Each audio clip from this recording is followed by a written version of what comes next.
Nacho, un saludo a todos. Hola Rocío, qué bueno verte. Ahí te veo, mirá. ¿Cómo andás? Igual, yo no te veo, pero igual. Hola Nico, qué gusto saludar. Bueno, ¿cómo está la situación en Bolivia? Queríamos saber, ¿no? En los países limítrofes, si es igual que acá, si ustedes también están con aislamiento, con distanciamiento, si en realidad es un poco menos rígida la cuarentena que acá en la Argentina. ¿Cómo están allá? ¿Cómo la están pasando? Bueno, mira, nosotros desde hace un par de semanas estamos en una cuarentena estricta, total, en todo el país. Hay policías y militares en las calles. Dentro de todo, igual la gente sigue incumpliendo. Pasa, creo, como en todos los países, con la diferencia que acá ha habido una región, un departamento. Ustedes allá dividen su país por provincia, acá por provincias, acá son por departamentos, pero que ha logrado un éxito total autoaislándose. Y es uno de los más pobres del país, ¿ah? Entonces ha logrado bajar los 8 casos que tenía a 4, o sea que es un éxito rotundo que ha sido ya mencionado incluso por la prensa norteamericana, demostrando que quedándose en casa se puede o es la receta más eficaz para vencer al virus.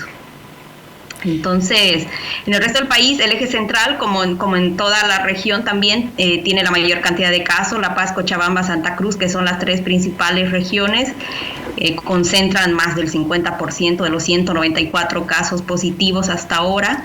14 muertes, una de las tasas más altas, sí, comparando con las cifras, está alrededor del 6% la tasa de mortandad, lo cual es preocupante. Porque, bueno, Bolivia tiene uno de los peores sistemas de salud pública de la región, solo después de Haití, para que imagines un poco la situación. Entonces, ha caído como que un balde de agua fría para un gobierno transitorio que le ha tocado recoger 14 años que llevaba Evo Morales en el poder y que no había mejorado esa situación del sistema público de salud. Entonces le ha tocado sobre la marcha ver qué hacer, comprar respiradores, yo qué sé, tratar de habilitar ciertos hospitales y ponerse a tono con lo que está pasando. Hay quienes dicen que la cifra de infectados sería superior, obviamente, porque no se hace la cantidad de pruebas que están haciendo en otros países. Recién hace unas semanas se están haciendo pruebas en un segundo laboratorio, solo se hacía en uno acá en Santa Cruz, ahora se ha habilitado a La Paz también. O sea que ese es otro factor. Las pruebas se mandan por courier hasta Santa Cruz o a La Paz, entonces es como complicado. Pero esa más o menos es la situación que estamos viviendo. Se está pensando aflojar un poco con el confinamiento en las regiones donde ya no hay tantos casos y donde no se han movido las cifras. Pero el eje central ampliaría la cuarentena más o menos como ustedes. Estamos esperando a domingo a que se tome una decisión. Va a haber gabinete ministerial y la presidenta Yanine Áñez va a definir si prolonga la cuarentena en estas regiones, si va a ser progresivo o qué va a ser en adelante, ¿no?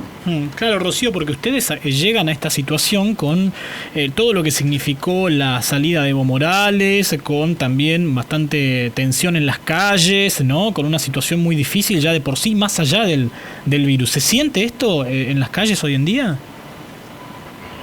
Y sí, porque aparte la tensión política se sigue sintiendo en todo sentido, pero no te olvides que quieras o no, el reducto de Evo Morales sigue siendo fuerte en Bolivia, entonces casi todo lo que pasa está ligado al tema político. Nosotros tenemos ahorita un problema, que no sé si la palabra es correcta, pero tenemos muchos connacionales en la frontera con Chile, es gente que ha quedado despedida ante la pandemia y quiere ingresar al país, pero acá las autoridades no tienen los recursos para tenerlas en cuarentena en la frontera, entonces, y ahí se ha descubierto también que hay como movida política de generar desestabilización.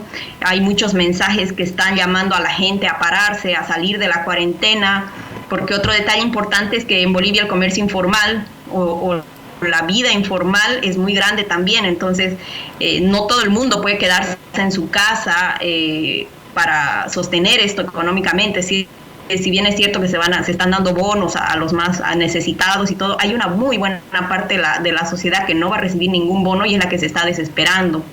Entonces, y detrás de eso también hay un tinte político y le ha tocado a esta presidenta pues bailar como con la más fea, como se dice en el dicho popular, ¿no? Porque no se esperaba tener semejante problema sanitario y le toca pues sobre la marcha, como te contaba, ver ayuda de otros países, ver cómo va a resolver el tema de los bolivianos que están fuera y que quieren volver, tratar de solucionar aquí adentro marchas que se han dado, porque siguen mandando muchos mensajes fakes y cosas así.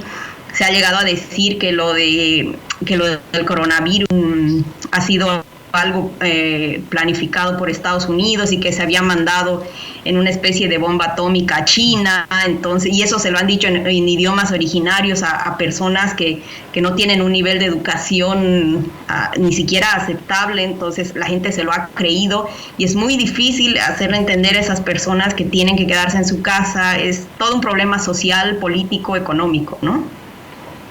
Claro, es muy difícil, ¿no? Ante esa situación de desinformación también.